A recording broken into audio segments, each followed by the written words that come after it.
The sirens are not the silence of audio. Actually, that's quite a good one, the silence of audio. Hello, this is Sylvester McCoy. Welcome to the silence of audio. Oh, hi, Stephen. Oh, hello, Dwayne. So, what are you listening to at the moment? Well, I'm listening to this, the Last Adventure. Oh, yeah, the big finish finale for the Sixth Doctor. No, it's actually the Sixth Doctor. What? The Sixth Doctor. It's the proper pronunciation of that Doctor's incarnation number. What are you on about? What am I on about? What are you on about? Oh, have it your own way. I'm off to watch some Hartnell to brush up on my Fist Doctor. Fist Doctor? Or I might go and watch some of Matt Smith's 11th Doctor, or Peter Capaldi's 12th Doctor. You're weird, Stephen. I sincerely hope so.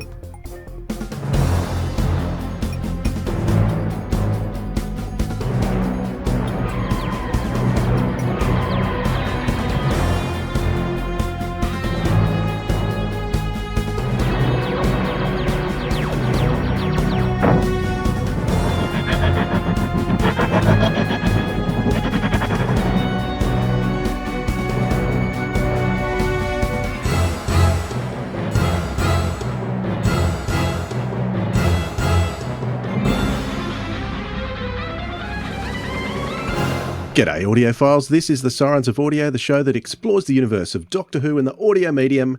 My name's Dwayne. And my name's Philip. G'day, Dwayne. G'day, audiophiles. G'day, Philip. How's things? How are you going? We're in the midst of, as we're recording this, you're in the midst of our live events through September with Fraser Hines. We've just got Brisbane to go with Katie Manning. How are you going? I'm doing well. I'm very excited for Brisbane. Looking forward to catching the plane with Katie. We've got a lot to gossip about. And I've already been drawing up the list of topics to gossip about. So, there's a list. There's a list of things that I've got to ask her about. The flight won't be long enough to deal with all the gossip we have to get through. So we did Sydney 2 weeks ago.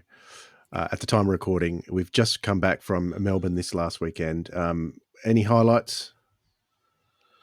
What are the highlights? I mean, to be perfectly honest, just being the fans. I mean, to me, that is the greatest joy is seeing 50 to 80 Doctor Who fans in a room again together, just enjoying each other's company, having a good chin wag. It's just been so lovely, and I think that's really what people are appreciating who are coming. Is this opportunity just to have a chat, and it's relaxed and informal, and just a chance to get up close and personal with the guests, and everyone's getting a chance to have a conversation of some sort. So much time with guests, which is great, but also just time with each other. And so I'm just having a ball, and I'm meeting new fans and making friends, and to me that's the highlight. Very good. So, but you, what's been the highlight for you, Dwayne? You finally made it to Melbourne for the first time. Yeah, well, that was great. I love the venue at Melbourne. I really enjoyed that a lot because that's my kind of place. That's that house that Victorian old house. Yeah, that's really my kind of thing. So I just love being in that space and meeting all the fans. I really enjoyed it because we took Fraser out to a book signing out at Aaron's Collectibles, and I hadn't been to his store. I'd heard about his store and the discoveries that he's made with that estate that's come in and all the potential film finds that are going to come out of that. Hopefully Doctor Who episodes eventually once they get through it, but we'll see what happens. But it was nice to be out there and a really nice crowd out there too in his store for the book signing. So that was a highlight for me too. Yeah, no, it was a good thing to do. I go to Aaron's Collectibles every time I go to Melbourne. It's a very unique place, and a lot of the stuff behind me has come from Aaron, and in fact, actually, this bag I should have put away, and I'm going to drop now is full of stuff from Aaron's. So I'll just drop that down now. But that's all full of Aaron's stuff too. There you go.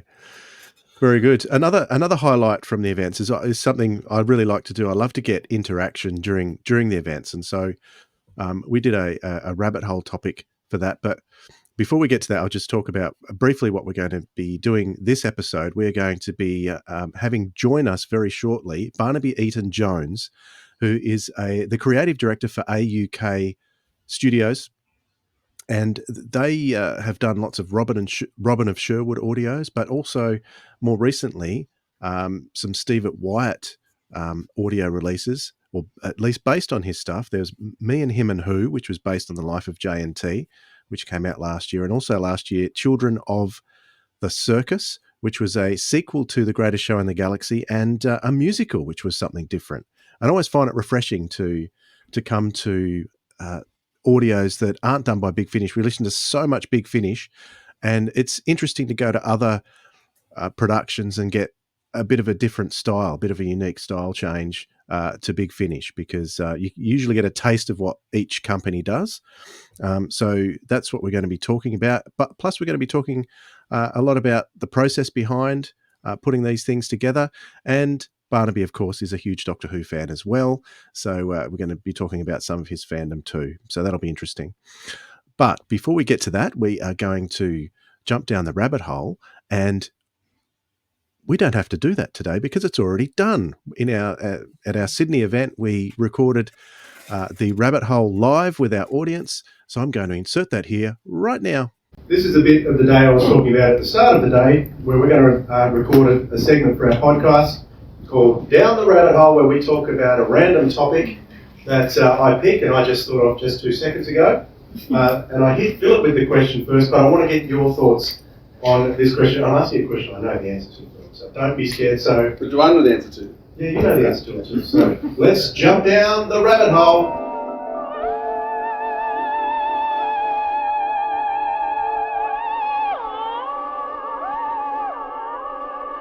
I want to ask you before we ask our beautiful live audience. We've been listening to Death World during the lunch break, which is a lost story that's been remade. Where do you think lost stories fit in sort of extended media? Do they have a place? What are your thoughts on that? Okay, so I like lost stories for their educational value. I think they're good to see in terms of what could have been, what was of the time, the zeitgeist, what were people thinking. But also, I'm not a huge lover of lost stories in terms of there's a reason why they weren't made. Now, if they weren't made because of budget, that's okay. Operation Werewolf is fantastic. If you haven't had a chance to listen to it, it's just come out. And that wasn't made because the budget really would have struggled to make it. It is amazing, great story. A lot of stories, Prisoners of the Sun, Moon. So it was the Prisoner one, also with Fraser Hines. Prisoners in Space? Prisoner in Space, is it? Prisoner in Space is really bad. I like it. It's so sexist, so misogynistic. I still like it. Yeah. It's a good thing it wasn't made. But I think in terms of educationally, they're really interested here. So for the educational benefit, for the understanding the history of Doctor Who, for those sort of things, I enjoy them. But a lot of them, I think, they're not made. But when often we do them at the moment, often when a really good writer comes in and fixes the gaps, they can work really well. So what are your thoughts? Do you think there's a place for lost episodes to be remade? Have you been enjoying them? I probably enjoy them more than Philip does in some circumstances. What about you? Is that hand back? John? Yes, I like them. Hang on, Mike.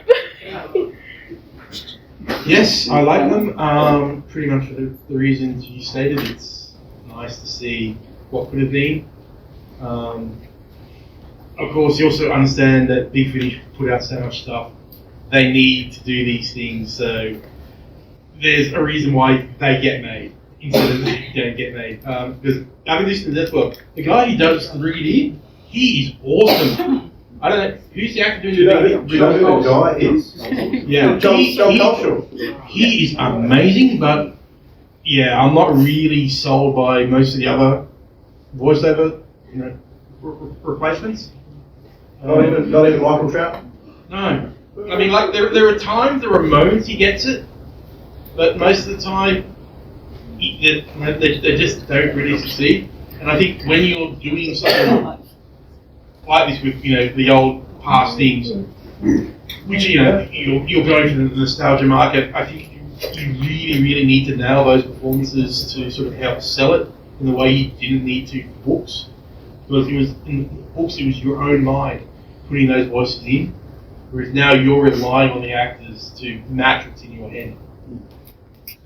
Just to add on what you said about the educational aspect of it, I listened to 2 Lost stories. They're both featuring Fraser.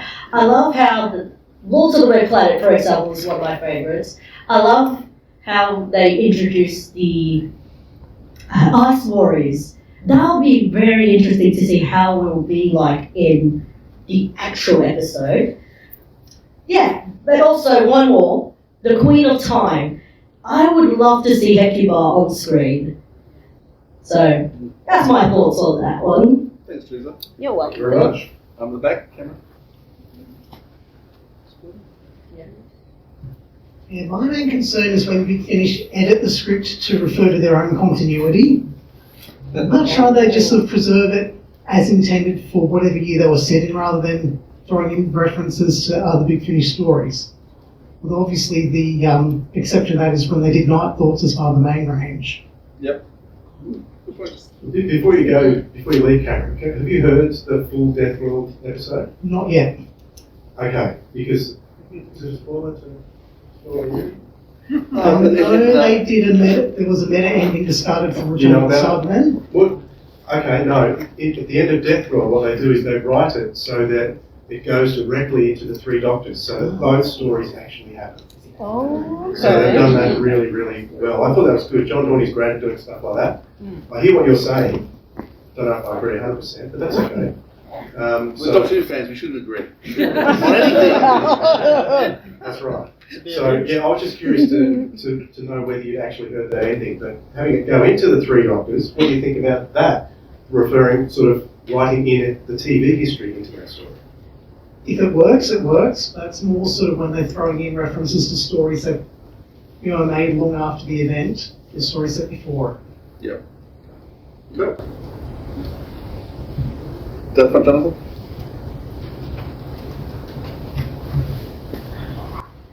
I think the Lost stories set in the Lost season 27 are a particularly special kind of case because, as we know, it went off air at that period of time, and there's a lot of wilderness years and lore in between as well. So I don't think there could have been a happy solution if they had gone with the original scripts that were written for those stories. I think there's still plenty of room for ideas and concepts from around that time that have yet to see the light of day, and maybe for the better, or maybe there will be things that we want to see in the future. But things like the Lost series episodes around the Trial of the Time Lord saga, in terms of when there were cancellations and pauses, I think they would be particularly interesting to see. And I know that some of them have been made over time.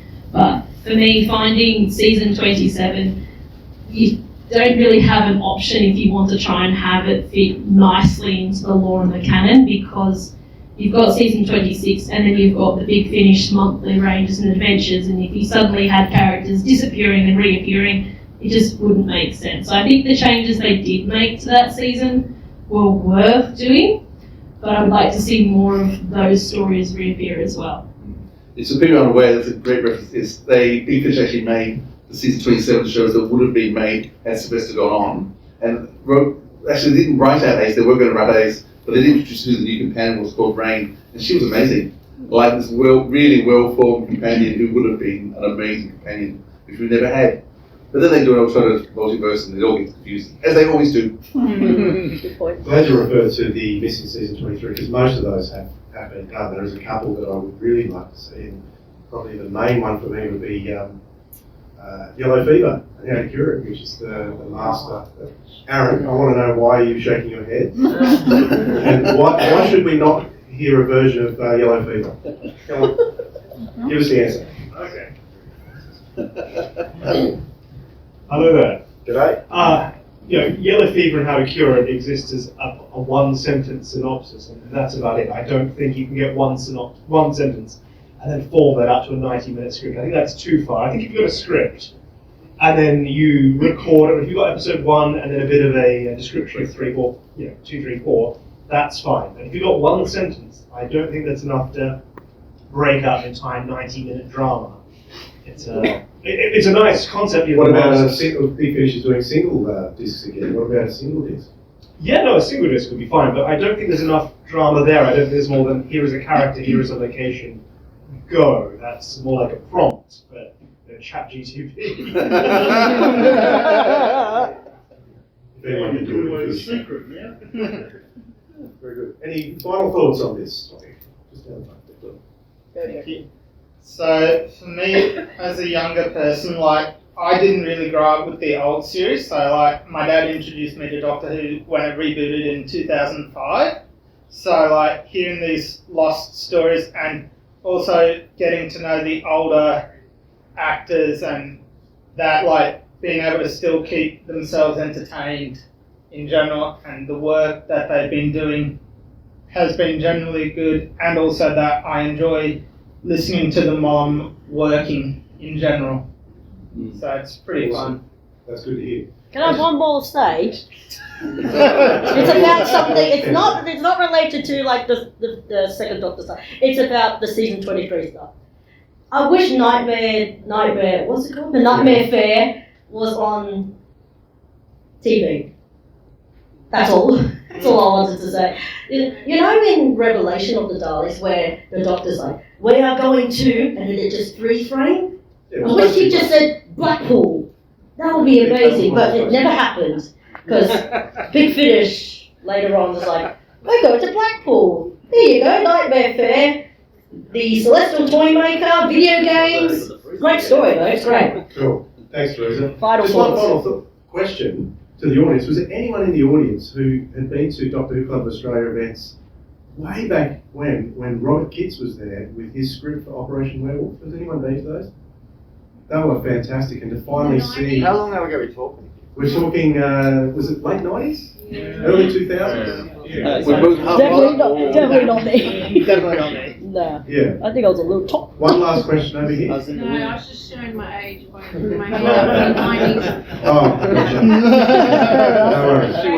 All right, thanks everyone for joining us down the road. Give yourselves a round of applause. Thank you.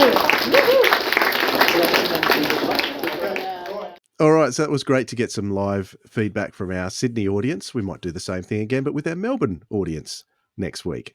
So, so we're going to bring Barnaby Eaton-Jones on in a second to talk about mainly the two CDs that were released last year, Me and Him and Who, which is Stephen Wyatt's script. It's a two-hander, which is basically JNT and Gary Downey talking to each other about his memoirs. And I found this to be a really intriguing story. And the way it was done, like the J&T memoirs on Big Finish, I think goes for four hours, but I felt like after 1 hour, I had as much information delivered to me as that whole 4 hours. It just seemed to be jam-packed with little bits of info and new stuff that I hadn't heard of before. So that was a really good one to listen to. Children of the Circus, an interesting take on a sequel, because it's the sequel to The Greatest Show in the Galaxy. So the point of that was to get all the main cast from The Greatest Show in the Galaxy back together. Even Sylvester McCoy and Sophie Aldred are in there, but with different parts. Toya Wilcox is in there as well, doing some musical numbers, because it is a musical number, or a musical piece, I should say. Yeah. So so that was fascinating too. And Philip, I know you love your musicals, so this would be right up your alley too. Yeah, I enjoyed a lot of it. Not exactly my music style, but I did enjoy what they were doing, and I certainly enjoyed the concept. It was very good, very clever. Interesting you say that, because it was my music style, which is a bit more rocky. I know it is. Yeah. So. Well, no, that's what, I like rocky. I would have put it more as prog rock. No, it's not quite prog rock, is it? I don't know. It's just Listen to it. It's worth listening to. All right. Well, we're going to give you a taste. We're going to give you a taste of it now, because there is a trailer out there for Children of the Circus, and we'll throw that in, and we'll bring Barnaby on in just a moment. Children of the Circus, an AUK Studios production. Coming soon to an ear near you. It's just what the doctor ordered. Hi, Mum. Ella here, off on one of her crazy adventures again. Oh boy, what's going on? Hold on tight. You know how you used to say that the universe was there to be explored and I should never be afraid to step out into it? The survivors of the circus must unite. You are a survivor of the circus? Speaking of, I'm about to travel to the past and fight some old gods with show tunes. So I'll probably be seeing you soon. Can't see for looking, I can't believe my eyes. I haven't slept for days. The psychic circus was once a wonderful thing, but it was corrupted, taken over. The darkness was waiting, already hungry, feeding on scraps. A shadow waiting on a sun. The gods of Ragnarok. And yet, somehow, I'm grinning. The circus is coming. I have no choice. This is the last stand before second acts. They would have destroyed us. Bellboy, you fool. Did you really think you could escape your fate? I'll do my best. We all did what we had to do. It's not like I enjoyed myself. The gods' influence over the circus have been getting stronger. You will go. We're talking about gods here, not the damn taxation guild. Friend, you trust me? Do I have a choice? Yes. That's the beauty of it. Children of the Circus. An AUK Studios production. Trust me, it will be ace. It is my great pleasure to welcome the creative director for AUK Studios, Barnaby Eaton-Jones. Welcome, Barnaby. Hello, hello. Hey, Barnaby. Thanks for joining us. It's a pleasure. It's nice to meet you. Well, indeed, and you too. And I'm actually in Australia recording this, so I don't know why we couldn't have met up. So it's no, I'm just joking. I'm not anywhere in Australia. Well, yeah, Philip and I are almost as far away as you are to us as well. So yes. That's I'm sitting in Tasmania. Philip's in Sydney. So this morning you were in Sydney, Dwayne. I was in Sydney this morning, and I was almost still in Sydney, wasn't I? With all the trains went out just after I got to the airport, so that was good. Wow. Yes. Anyway, enough about me. We're here to talk about you. And now there's a few things we want to talk about. The Doctor Who connection we want to talk about is the 2 audio releases that came out last year. Sure. Me and Him and Who, and Children of the Circus, which was a sequel to Greatest Show in the Galaxy, which was very interesting. But before we get to that, why don't we start at the very beginning? And it could be a long story. You can go as long as you like, because this is a podcast. We don't have any time limits. What led to you becoming an audio producer and director? Quite by accident, which is always the way of things, isn't it? I grew up listening to radio when I was young, and all the sort of comedies, the Goons, and I'm sorry, read that again, and Round the Horn, the old English sort of comedy classics. I'm not that old, obviously. I listened to repeats of them or bought the tapes. Well, I am old because I've said tapes. So, and that's yes. That's I had the Goons on tape too. Yeah, there you go. Too. Hand up. So because of that, I always wanted to be on radio, and for things too boring to go into, I wasn't very well during my formative years, which I still sort of have now, but because I'm able to be sort of self-employed or work on things at my own pace, it's a lot easier to do stuff nowadays than it was then. But so I sort of got into it by accident by writing a play, weirdly, about my illness to try and educate people. And the local BBC radio station picked it up and wanted to record it. So after doing that, I sort of segued into doing into audio stuff, which was quite weird. But my Doctor Who connection was quite odd because I came at it via comedy Doctor Who, where we used to go around. You're doing parodies, right? Yeah, we used to tour around the UK conventions, and then we're asked to the big USA one, Gallifrey, and so we would provide original shows for each one. So nothing was the same twice. So if fans came to another convention and saw us, it wouldn't be the same show or the same sketches or whatever, which put an amazing strain on my writing ability, and to come up with as many jokes as possible about Doctor Who that wouldn't offend fans, but they would be amused by it. So that was always a big thing of trying not to, because it's very easy to take the mick out of certain things, but it's nice to sort of do it with sort of love and a passion for the show rather than absolutely pillaring the show, which is not good, and fans won't like. So, but we did have one very angry fan once.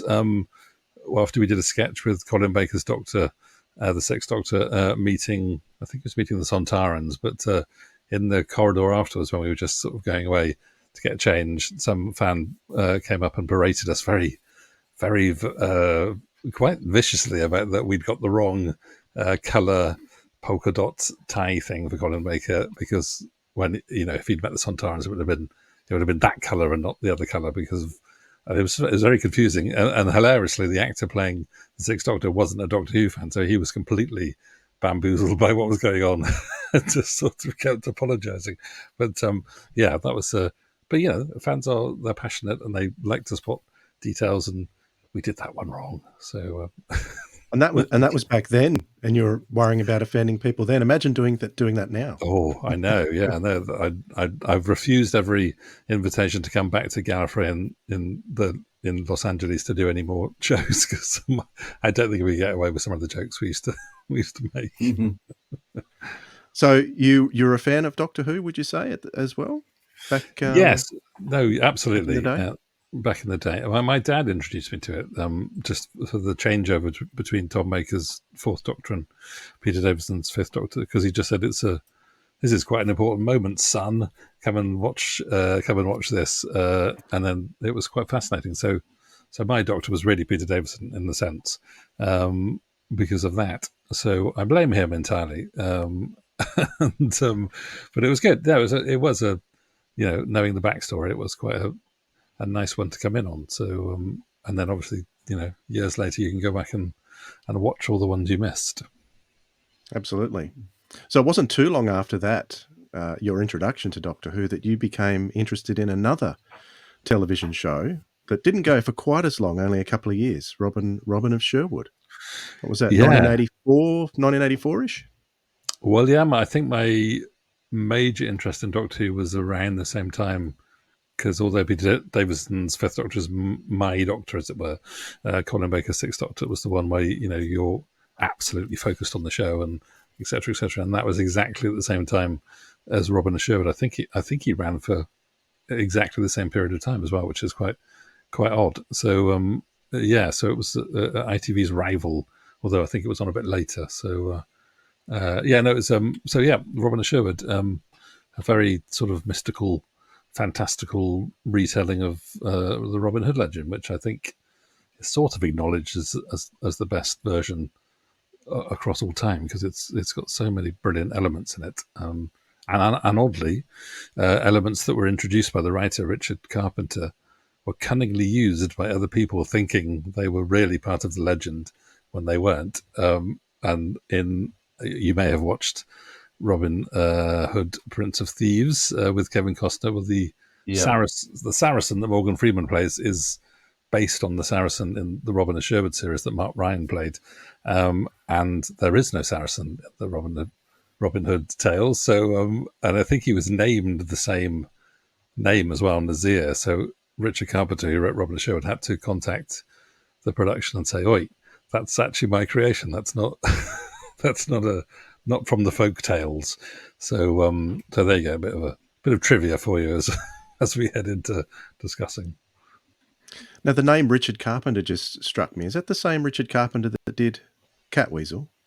It is a very, very prolific writer. I think virtually every one of his series was a huge hit when he did them, and sort of underappreciated. I don't think there's the people will sort of recognize his name for, like you say, Catweasel, and he did Dick Turpin and The Borrowers, and I think Scarlet Pimpernel was his last series with Richard E. Grant. But yeah, I mean, everything he wrote was incredible and always a hit. So it's and Robin of Sherwood, I think, is probably what he's most associated with.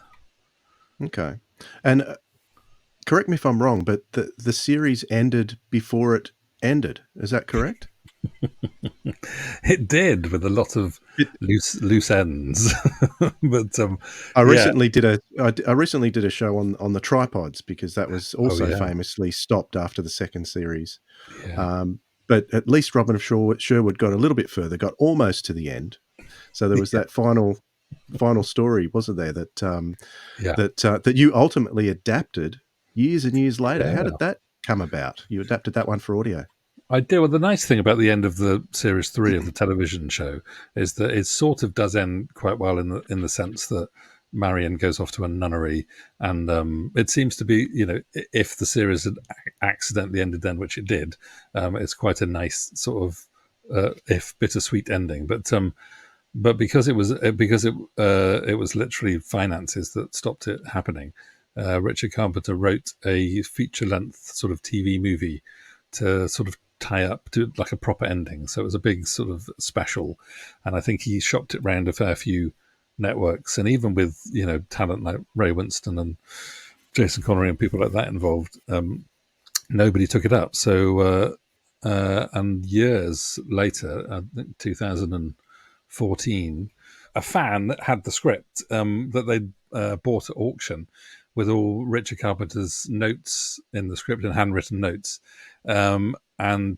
she came up to me and basically gave it to me and said, "Are you able to get this back to Richard Carpenter's estate?" Because I was worried that it was going to go to an overseas fan or something. And Richard had said at the time it was his only copy of it. And by this time, Richard had passed away. But luckily, I knew his daughter, and she very kindly said, "Yeah, that's brilliant." And I asked if I could adapt it for audio, and she said, "If you can, then that would be lovely." So we did, and so it was a nice ending because it was written by Richard Carpenter, obviously. So it was the original series writer, and which meant that all the cast wanted to come back and sort of honour his legacy.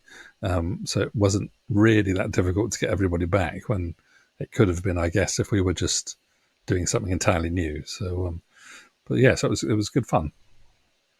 So you got the original cast back to do that. So was that a difficult task? Was everyone interested, or did you have to twist a few arms more than others? How did that go? It was incredibly easy because, like I said, they wanted to honour Richard Carpenter's legacy, and it was his last script that was unproduced.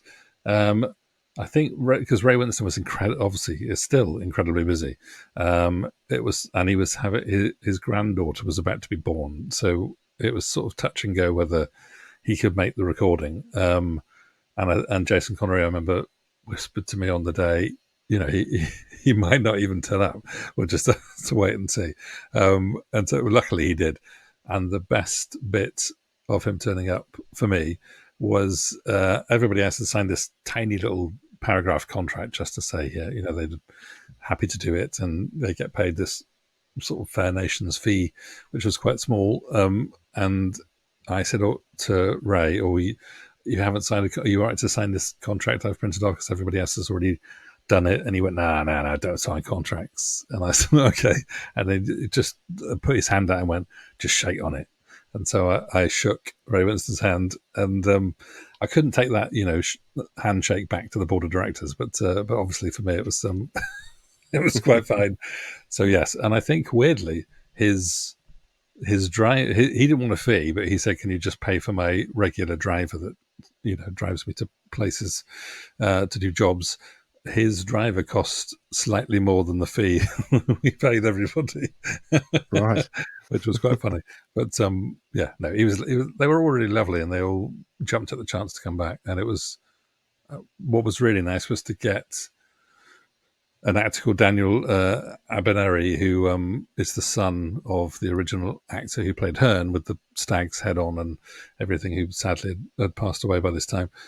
He came back to take over his father's role, and his voice was so incredibly similar that when we were, but even before we were recording, when we were in the sort of little green room area, he said something, and Judy Trott, who played Marion, sort of turned around and said, "Oh gosh, I thought it was actually John who played Hearn the Hunter and not his son." So it was Is that the John Abineri who's appeared in Doctor Who a few times?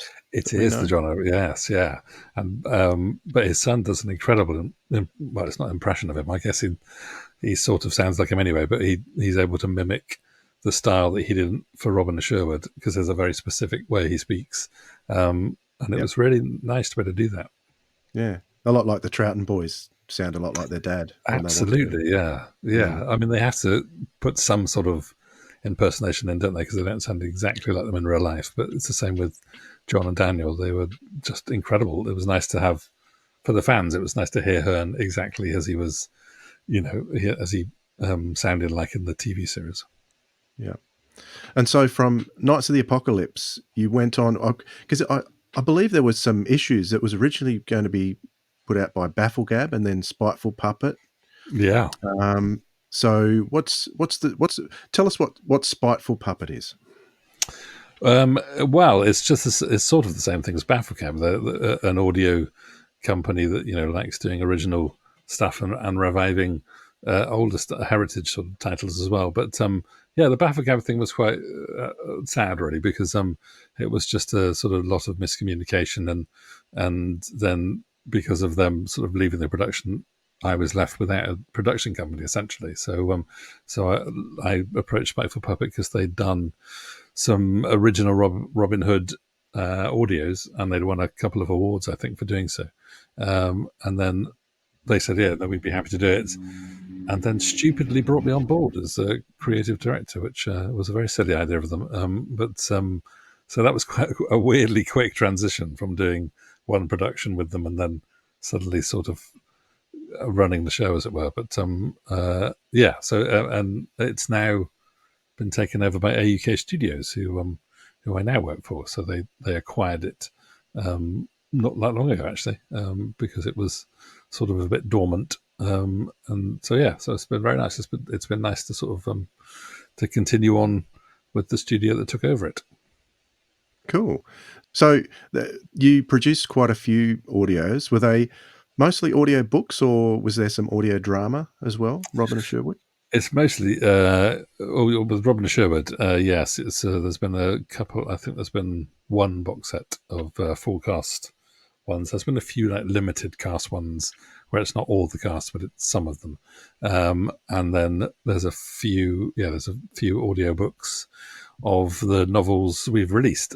But we are hopefully going to record a final sort of audio box set with full cast audios before the end of this 40th anniversary year. But it's always difficult to get everybody back together because they're all obviously active actors and very busy. So you have to go through the process of them approving scripts and agreeing fees and all that sort of stuff. So it's not that easy to sort of keep churning stuff out. So in terms of when you record with the cast, you actually bring them all into one studio.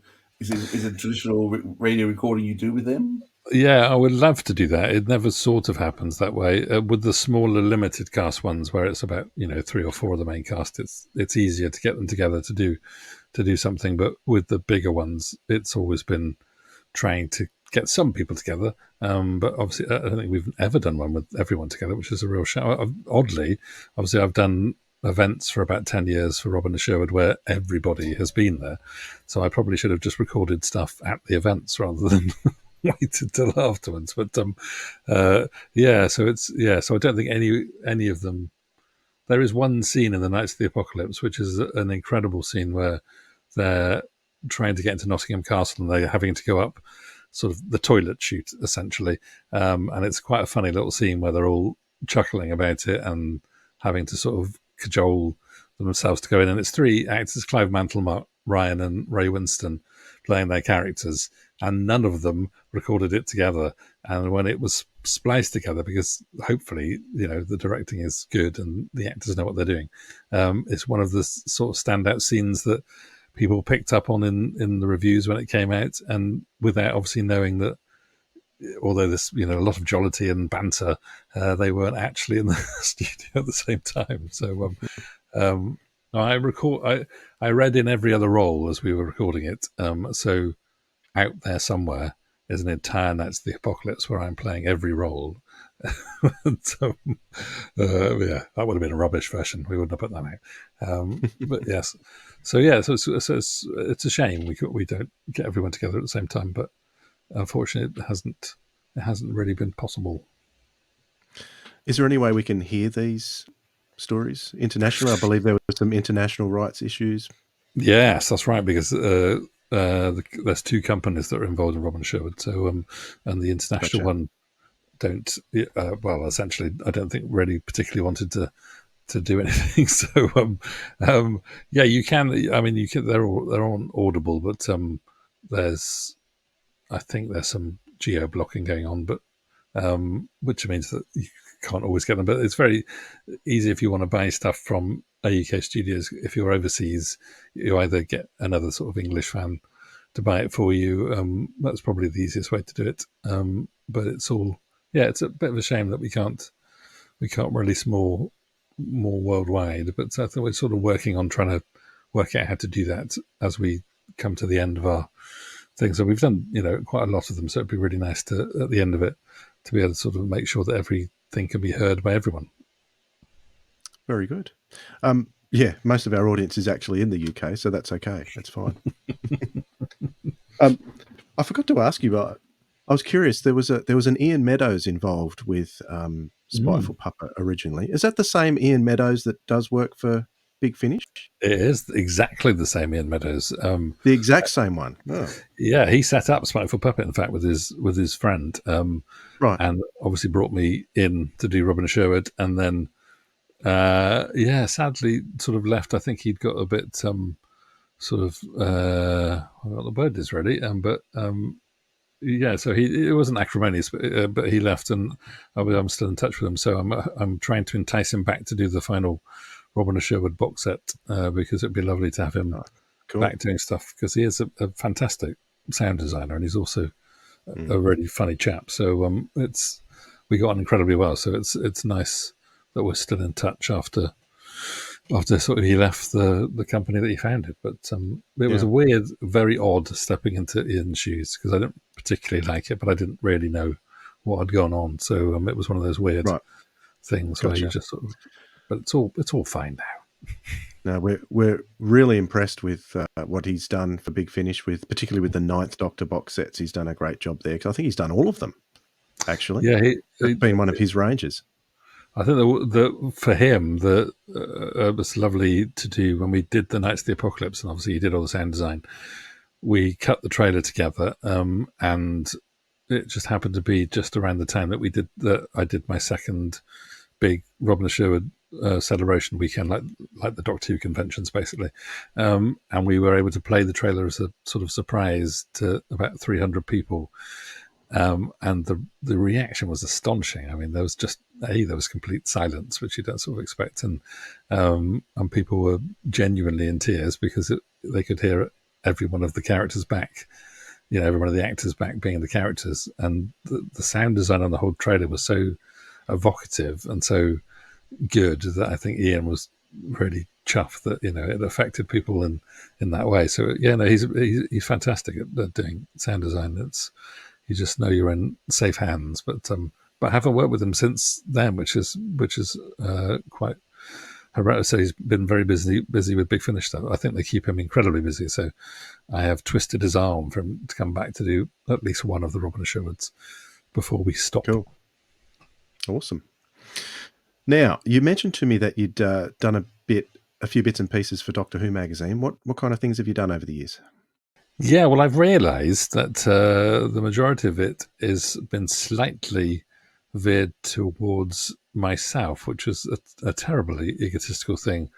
But the first one was because I was writing a book about the Doctor Who plays, the parodies that we'd gone and done. It just seemed to be of interest to the magazine to sort of reflect on it, and so we did sort of quite a large article about that, and then but because I know Graham Garden of the Goodies, and I'm sorry I haven't a clue fame, we did a sort of an article about the Master on the meddling monk on Big Finish. So I was able to interview him and Rufus Hound and Gemma as well. So that was nice to do. And Rufus absolutely loves Doctor Who. I don't know if you've had Rufus on, but he fires facts and figures about Doctor Who. He's incredibly energetic. We'd love to have him on, Barnaby. Nudge. Well, I don't know him very well, but I'm happy to send an email across. But he was brilliant, and he provided so much content that the tiniest bit was in the article, which was a real shame because he really sort of went deep into the meddling monk and what his beliefs were about the character and stuff, which was fascinating. But so yes, and then weirdly, in the weirdest way possible, my two young daughters got into Doctor Who, and nothing to do with me because I've never tried to push them into watching a series that I like or whatever, because that way lies tears, because obviously if they hate it, you go, they're not my daughters, surely. But so they got it because of the BBC iPlayer. They independently got into watching Doctor Who, and then obviously wanted to talk about it and stuff, which was lovely. And Blue Peter had I can't remember the sequence of events, but they wanted to talk about fans that were young and what their excitement was for the anniversary, the 60th anniversary, and they contacted me because I've completely forgotten why. Anyway, but so my little daughter went on to Blue Peter in the end to do like a Whovian quiz thing live, dressed up as the 13th Doctor, and she in all the rehearsals before the live show, they obviously did the quiz, which wasn't the same each time. Obviously, it's different questions, and the little boy that was doing it with her, he was incredible. I mean, he was absolutely incredible. He knew every fact and figure, buzzing in straight away, and we were sort of going, this is going to be so we were preparing our daughter for, don't worry, it's all about taking part, and you don't have to worry about it, it's fine.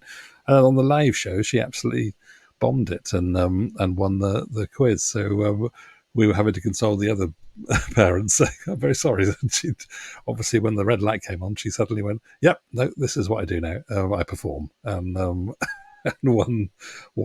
So yes, there was an article about the whole Blue Peter thing, because obviously the connection between Blue Peter and Doctor Who is such an amazing connection. Yes. So it was nice to write about a bit about that and about the experience of going on and, being able to be on Blue Peter and talk about Doctor Who or win the best Whovian thing or whatever it is. So I told her when she grows up on her CV, that's one of the things she should write. She, is the ultimate Whovian. That's ultimate Whovian. There you go. Blue Peter star. Yes, it's an actual fact now. So what kind of questions were they throwing? Was it 13th Doctor or? No, it was some of it was a bit further back, but they were. I think they weren't hard. That's what they said, because this young boy, knew so much that they realised all these questions aren't quite hard enough, because he's sort of getting them in like really quickly, and so they put a few more hard questions in. But I think, yeah. So I genuinely don't know how she managed to win the quiz, but she did, and which was great, because she didn't have an encyclopedic knowledge like he did, but it was obviously the power of the 13th Doctor coming through, that sort of energy and and excitement about doing things or being in a family. That's what it was, because she was with another presenter, so it was probably that. But yeah, no. So it was weird. It was very strange, and also my wife nearly fainted, because at the start they said, "Oh, we assumed David Tennant was going to be in the studio delivering some message about the 60th anniversary," which made my wife go weak at the knees. And then they went, "Oh no, it's just it's a pre-recorded video, so he won't actually be here." So she was able to regain consciousness, so that was fine. Both good and sad. yeah. We saw it first before the viewers, so that was a little excitement. There you go. So, in terms of Big Finish, there is one Big Finish box set that you appeared on as one of the guest cast. That was the Purity Unbound set. I think that was the last one in that trilogy of box sets. I think a sixth Doctor one. With I think it had the companion Hebe in it. Is that right? Yeah. And Bonnie Langford's Mel as well. Yeah. So what was that like for you to work on, and how did you get the part in the first place? Well, I like to point out that it's the it's not the last one because I was in it, but there may be a strong connection. So I don't know. It may be the one that sold the least. But no, this was very kindly Jack Rayner who produced that box, that run of box sets because her favourite pairing is the Sixth Doctor and Mal. So she was, excited about doing it, and I've known her for quite a long time because we share the same chronic illness, which is not a great reason to strike up a friendship. But it's and so she very kindly wrote this part for me in one of the audio plays, and said, there's another part as well, a smaller part if you want to do that one as well. Tried to find two voices, which that was pushing the limits of my acting ability there. And Colin, I think, had put in a word because I'd worked with him on Audible for a huge NHS drama about the creation of the National Health Service in England, which was a huge drama, and was lovely to do. And so I think it was just lucky, it just happenstance that I ended up being in one after. I think I proclaimed when it all arrived with Sirens of Time that I'd love to be in a Big Finish audio, but it only took about 30 years. So I think that's or 25. I don't know how many. Not quite 30. Not 25. Close. Yeah. So yes, that was all done remotely, mainly. So we were all there, but obviously on screens like this, and. I think I annoyed the executive producer because he was doing interviews at the end of the recording and said, I'm going to, interview some of the cast just to get, little questions and answers for extra on the CD or on the website. I don't know where they use them. And he stupidly came to me first, and I'm not the most serious of fellows. And he did say, did you enjoy doing the recording? And I just said, I was absolutely appalling. I really don't want to work with any of these people again. It was terrible.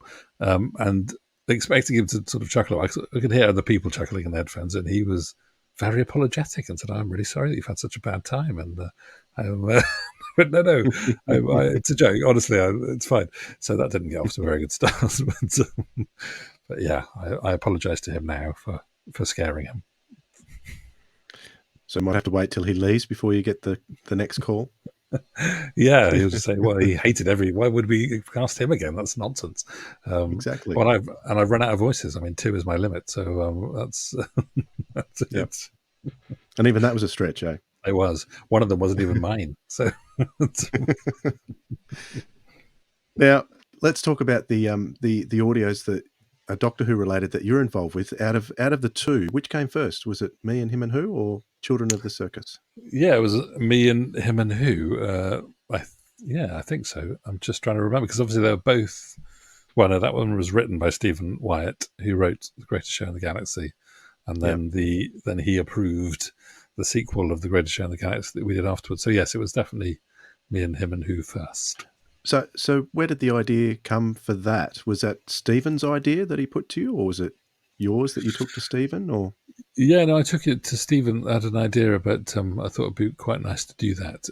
I say that now, but I now am doubting my own memory because I am old and fat and tired, and I just I don't know anything anymore. I think, but it was I think we both sort of developed it together, and I quite like. I'd done quite a few of real life people talking about behind the scenes. We did a Kenneth Williams and Fenella Fielding one, who had a very sort of love-hate relationship, but obviously they'd worked together on these big momentous on the West End stage, and then in Carry On Screaming, and then we did. So I did that sort of stuff a couple of times, and so I thought it would be nice to do sort of a John Nathan Turner one because I know that he was trying. When he wrote his autobiography, he was wary of, I guess, writing something too real because it might cost him work or it might offend people. So it was that struggle of what do I put in? What am I allowed to put in? At a time when him and his partner Gary Downey, who also worked on Doctor Who, were just sort of ostracised from the industry a little bit because he'd hung on to Doctor Who for so long, or the BBC had kept him on for so long without allowing him to do anything else that he he was sort of, and they were both not very well, so it was just seemed a really nice idea to sort of that sort of catty but also loving relationship. There was a germ of an idea to try and showcase what they might have been going through in those sort of last years that John Nathan-Turner was alive. But and Stephen Wyatt knew them both personally, so he was able to provide like a script that drew on his experience of knowing them, which was and he's such a good writer for radio. So we got their personalities pretty well. Yeah, he was really good, and it was nice to. It was weird that we cast Christopher Guard, who was Bellboy in The Greatest Show in the Galaxy, as John Nathan-Turner, because he also knew John Nathan-Turner. So he doesn't. It's not like an impression. He just provides the character, and a really lovely actor called Peter Noble did Gary Downey, who was a South African actor, and obviously Gary Downey is South African. So it worked out really well, and they had a really good chemistry, and it's quite a sort of bittersweet audio. So it's one of the quite dramatic in places. So I hope people like it because it's quite a nice one. Yeah. Have the actors worked together before? Because they do have quite a natural rapport with each other. Yeah, they had them, which was lovely. And sometimes when you get that, it's just sort of a natural thing, and you're sort of blessed that you've cast the right two people, especially as it's only two people and not anybody else. So they work really well, and Krista was very open as an actor, and Peter's done absolutely loads. So it seemed to work really well. And I suppose when you have a good script for an actor, especially when it's a two-hander, as long as the script is sort of is sound and strong, then it's a lot easier to be able to put in emotions and act what's on the page, which they did really well. So where did the source material come from? Like there was some stories in there that I knew, but some were brand new to me. So where was all the info coming from? That was Stephen, really. I think we contacted. I think we did contact Richard Marston, who wrote the the biography about John Nathan-Turner. So I think he was able to give Stephen a bit more than maybe he could have put in the book. But so we essentially used the book as the main sort of research bit. This is all, I didn't do any of this. This is all Stephen. So he talked to Richard and used the book, and we credit Richard, I think, because it's an incredible book, and incredible research that he went into. So and from Stephen's own sort of recollection and experience of being knowing John Nathan-Turner and Gary Downey. So it's nice to be able to bring something fresh that people don't know, but within the context of a sort of dramatic thing, which was quite cool. Do you know whether Gary Downey? Do you know whether Gary Downey ever heard it? Was he the actor? No, he was passed away by the time we did it. So he passed away too. Wow. Yeah, so it was a bit cheeky, really, because neither of them could complain. So they've got to be completely wrong there. Yes, but obviously they had that sort of. It certainly wasn't a love-hate relationship, but they were quite sort of spiteful to each other, I think, and spiteful to other people, but also incredible in love. So it's that weird way of trying to work out, what would they have been like when they were both so unwell as well, and they both were relying on each other, and both had quite serious, very serious illnesses. So it was trying to get in that headspace of where they were towards the end of their lives, where they were always looking for the next. We can get back, to where we were. We can do this again. We can do that, and it will bring us back into the forefront of entertainment. But never quite getting there, which was a real shame, because I think John Nathan is sort of unfairly dismissed as a producer, and it's an odd thing when you've marshalled the show for that long and sort of not been allowed to leave, been a bit sort of shackled into it, and then it's very easy to criticize somebody who's just trying to keep something going, essentially for the fans, really, as well as the viewers. So so it's nice to sort of delve into their relationship a bit and see what we could come up with. Yeah, I really enjoyed. There was a scene where JNT was really thinking about how he may not have been. What's the word I'm looking for? He was worried about what his mother might have thought, whether she was proud of him or not, and he got really upset about that. I thought that was really nicely done. He always presented himself as so contained, so in control, but you often forget that these people, we all have these insecurities, don't we? So, and I guess he was no different.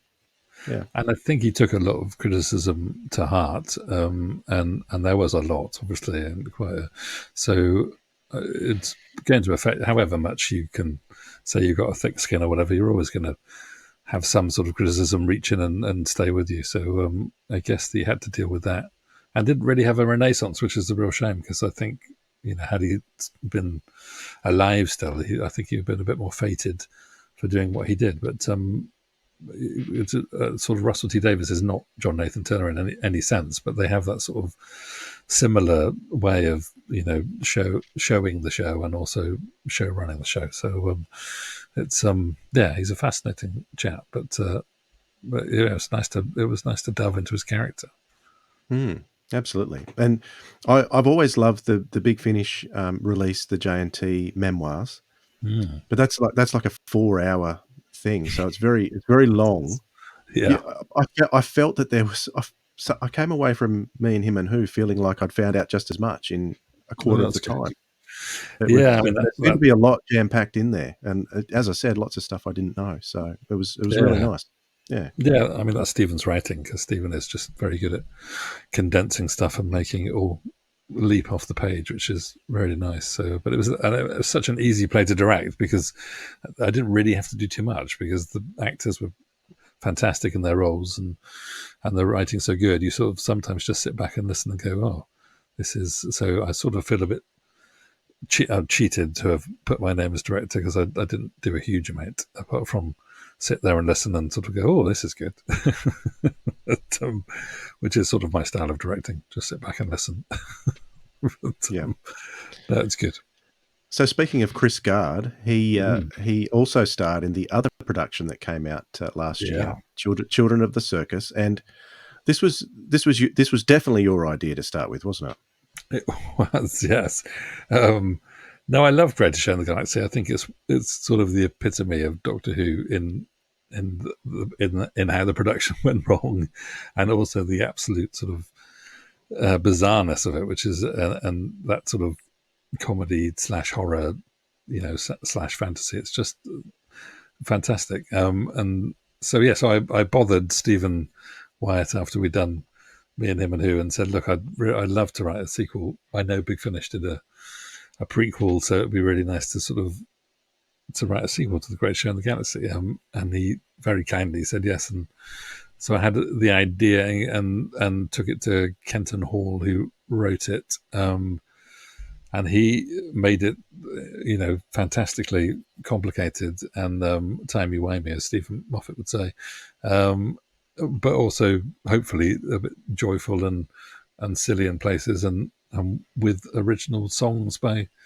Christopher Gard himself. So that was sort of a semi-musical in the sense, but not.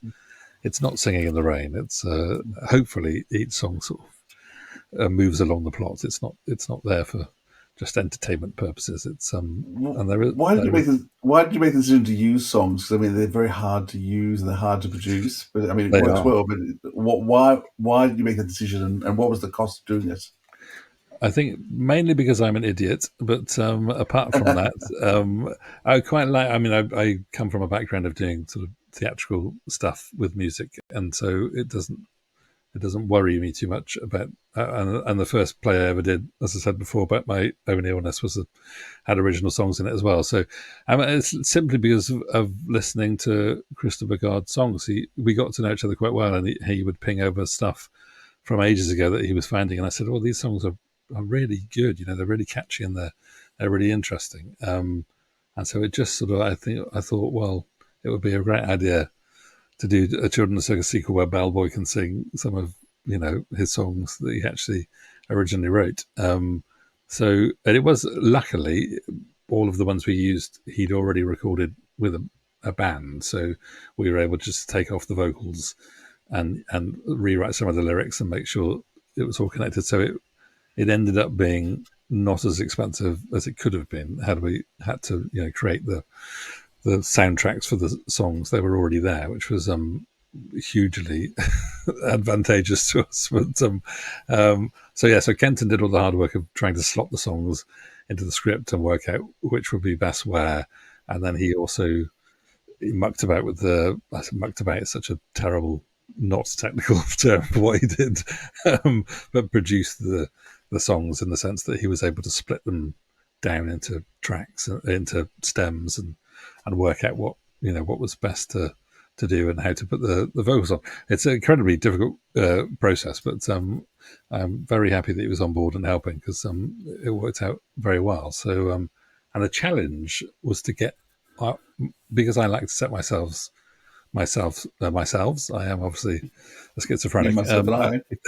Yes, I am.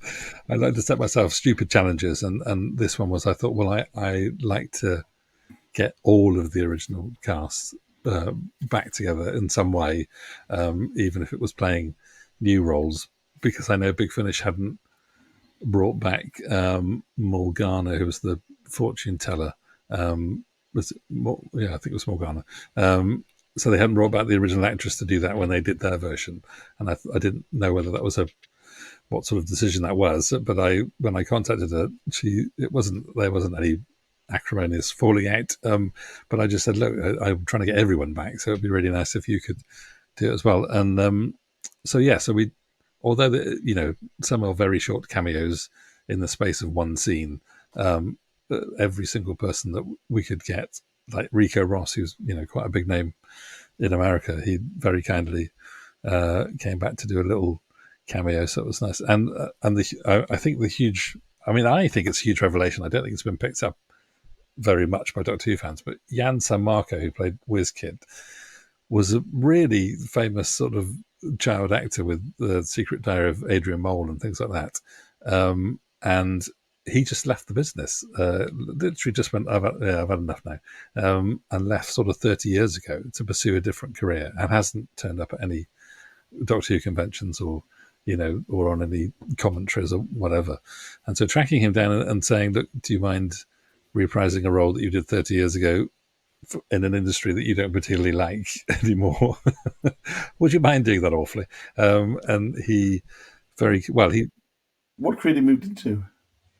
He went into a sort of it was the National Health Service. So he does specific, I think it's psychology, but he's quite far up in the chain, I think, in what he does. So he did say that his voice had been ruined by whiskey and cigarettes over the years, but when he did record, he sounded exactly like he did when he was about 16 or whatever he was, 18.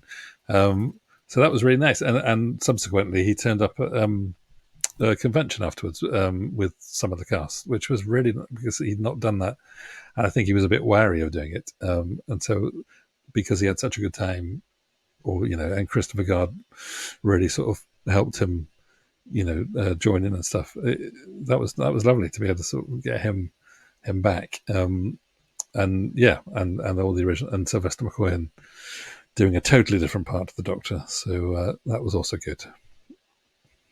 Yes, absolutely. Now, as far as a sequel to the sequel goes, is there one of those that you've got in the works? Yeah, it's always important to do a sequel to a sequel, isn't it? Yeah. Well, it ends quite well with a few of the cast still on board a ship, and so I thought it'd be nice to sort of work out some more travels. So we have worked out a really, hopefully, good idea, which sort of ties in with how the plot weaves and falls in Children of the Circus. And with everybody wanting to come back because they enjoyed it, I think we're trying to use as many people as possible. And Christopher's got loads of songs still left, which is handy, that we can weave into the plot again.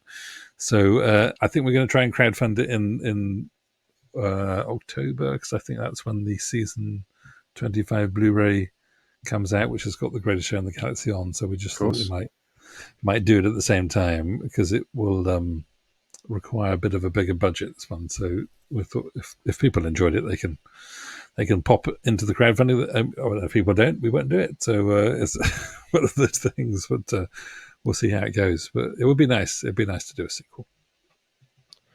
Very good. So I meant to ask, remind me, Chris Gard, the band that he used, that was his band a while. Oh, he was in the band. He was in that band. What was remind me the name?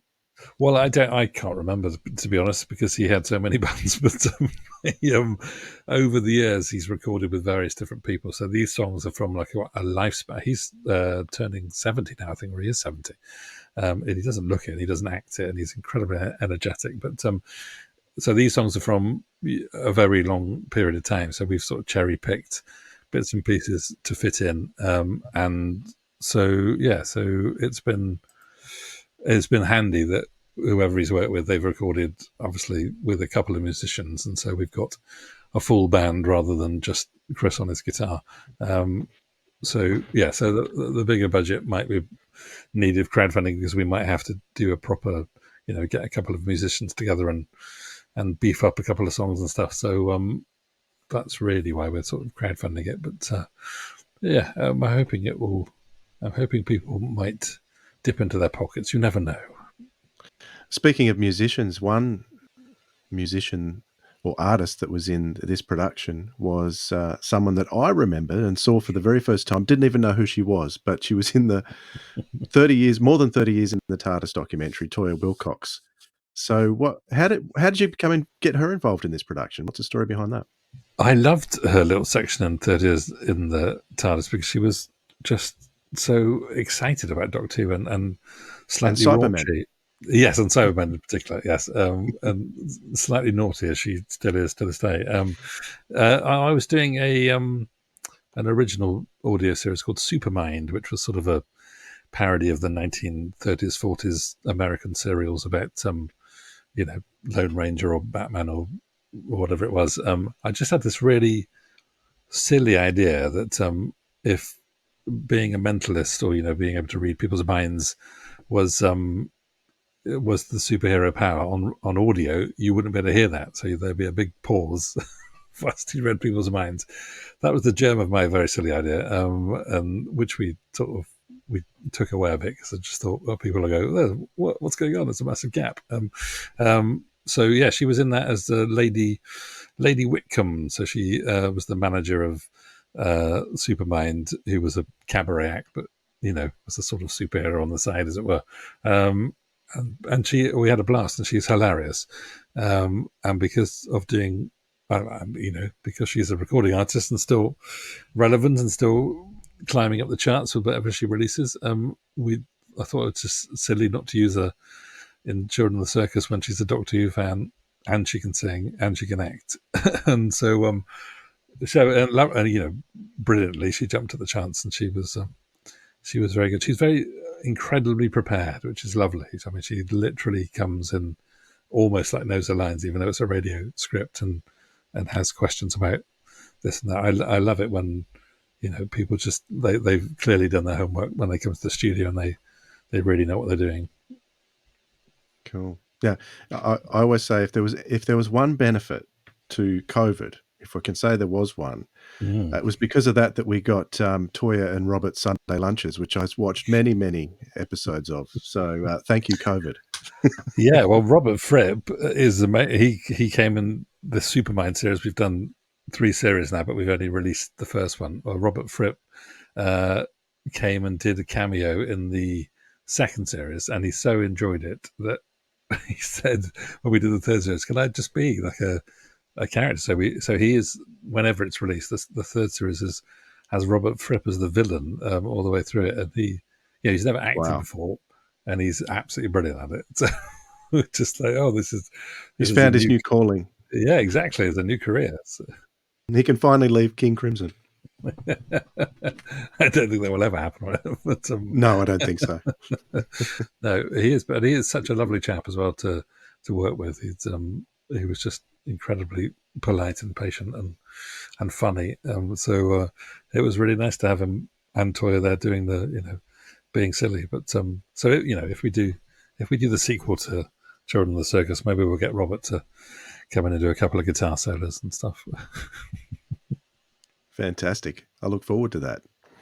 All right. So when the crowdfunding starts, people will just look for AUK Studios, and I think it'll so. all be set up there.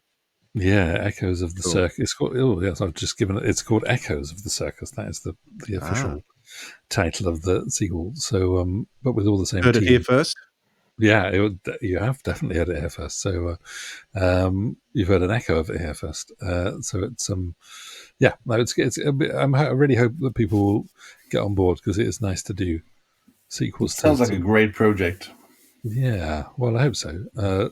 Children of the Circus seem to be quite well received. So we're not Big Finish, so we don't have that sort of fan base of repeat buyers. So so it's just sort of reaching out and hoping that Doctor Who fans will like it, really. I'm sure they will. All right. Thanks very much for coming on, Barnaby, and having a chat with us. We appreciate it, and looking forward to what the future brings. Yeah, thanks so much. Yeah, I apologise for talking way too much. So, but there you go. Next time, I'll shut up and you can speak, and that'll be how it works. That's not how we do it. We prefer to listen. Interviews don't work that way if we do all the talking. There are some corners of podcasting that have bred the most terrible things. Things which act against everything I'm trying to edit. Things like Philip's dog constantly barking and his family having loud parties just outside the door. These things must be cut.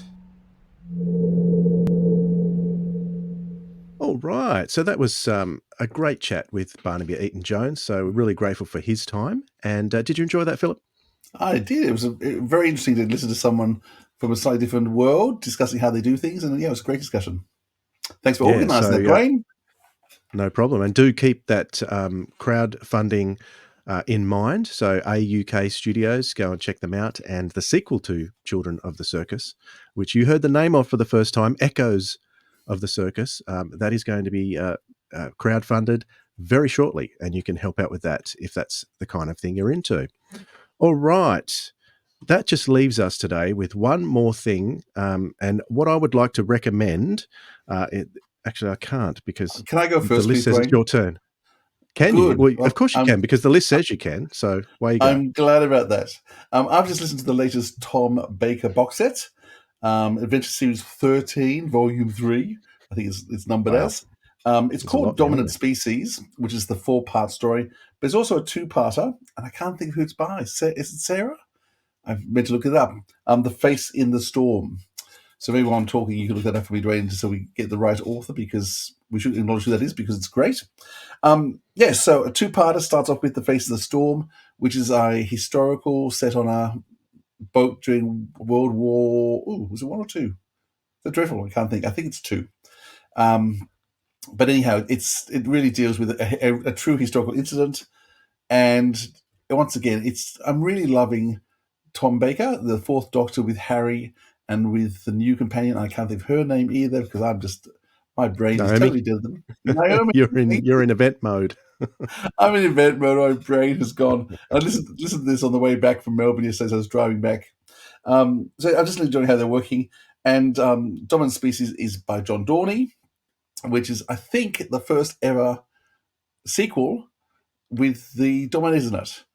Whenever Fraser was asked, what story do you hate the most? It was the Dominators. No, actually, no, he said the Crotons. Actually, no, it was the Crotons. It was the Crotons. Yes. Anyhow, I don't think there's ever been a story with the Dominators in before.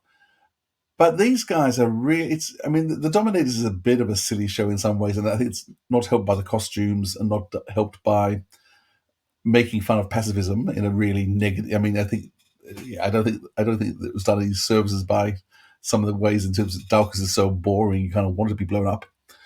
But here we actually have the Dominators as a real, where the Dominators are really lethal species, where it takes place, the Doctor and Naomi and Harry arrive at the end of the invasion. And it's interestingly done because the first episode is sort of the last part of one planet, and it ends with the destruction of the planet and the Doctor believing Harry and Naomi are on the planet. Spoilers, they're not really, but I guess we always knew that you're not going to kill off the companions. But the second episode starts months later on another planet being invaded, and once again a resistance fighting. And then episodes 2 and 3 are that, and then there's another big sort of time jump again at the end of the 3rd episode to the 4th episode. So it's typical John Dorney. He plays around with all sorts of concepts. He's jumping around time, but he really nails the Dominators in terms of being a powerful force, in terms of destroying planets to get their energy and slave workforces. And you see all kinds of things in terms of invasion. You also see the bittering and fighting between the different Dominators and trying to overrule each other for power. It's actually a really well done, a very bleak story. I really was surprised by how powerfully the Dominators came out of it. So, yeah, 6 great episodes. We're with it. Did you get the author of Face of the Storm? Yeah, Sarah Grahala. I knew it was Sarah. Yes, thank you. Yeah. And once again, it's a very different tone of story, but lovely. And I won't tell you, but there's a great ending. Yeah, it's a good ending, and it explains a lot about Harry and Naomi and other stories we know about. So, with it. What about you, Dwayne? What are you listening to at the moment? Well, I've been listening to the audiobook version of an autobiography called Tweaking the Tail. And if you go by the title of that, it is, of course, the autobiography of John Leeson. And what a fascinating life John has had. It's a 4 CD set, so 4.5, 5 hours of listening time. And he has had a jam-packed life, let me tell you. A very interesting life. He's done quite a few different things in his time, not just acting of various types, but he's been a magistrate. He's been a wine taster. Wine teacher, connoisseur, yeah. Yes, he's and as a hobby, he loves his cooking, and yeah, just fascinating. He went to drama school with some pretty big names as well, but both movie names and Doctor Who names. So it was interesting to get a lot of his stories. Is there a particular reason you decided to listen to this autobiography, Dwayne? I was just going to say that, yes, there is. We next week, we are privileged to have John Leeson on the show with us. So very excited about that. So we'll be going in depth with him face to face. So I wanted to do a little bit of research before he came on. So that was part of that. So the book and the audiobook is available from Phantom Publishing. And you can find that. I'll put links in the description if you want to catch up with that before you see John on the show with us next week. Brilliant. All right, that'll do us for this time. It's been wonderful being in your presence virtually again. It's been great being in your presence physically too, Philip, and we'll do that again this week in Brisbane, eh? I shall see you Saturday morning or Friday night. Saturday morning. Well, yeah, Saturday morning. I get in too late to see you Friday night. Oh, yeah. Unless you're still up there partying with Fraser or Katie or whatever. Yeah, no, maybe you come to the bar, you might find us. Yeah, could do. All right, until then, we will catch you all next time. Bye, everyone.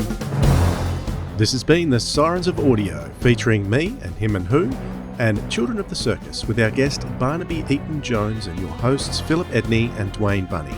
Theme music by Joe Kramer. Check out our live event details and all other info on the podcast at sirensofaudio.com. Got some feedback? Send your email to sirensofaudio@gmail.com or DM us at any of our socials. The handle is @AudioSirens. Thanks for listening, audiophiles. We'll hear you next time.